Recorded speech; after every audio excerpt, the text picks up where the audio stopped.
Hi, it's Ken from Get English Tips here.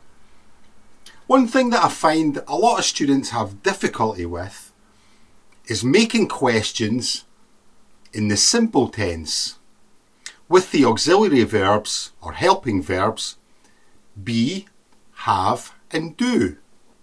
Let's see if we can make this just a little bit clearer. With the auxiliary verb be in the simple tense, we use this with adjectives. For example, are you happy? Is he sad? Were you delighted? We also use it with people. Are you a teacher? Is he a student? So in the simple tense, the verb to be, the auxiliary verb, with adjectives and with people or professions. Have we use with nouns. Have you any money? Have you glasses?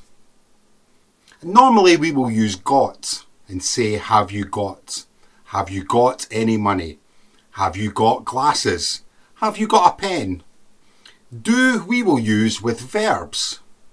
Do you agree? Does she sing? Does he play? Do I know? So generally for the simple tense, the past simple, present simple, the verb to be with adjectives and professions, the verb to have with nouns, and the verb to do with verbs. So I hope that's made it a little bit clearer for you. My name's Ken. Bye for now.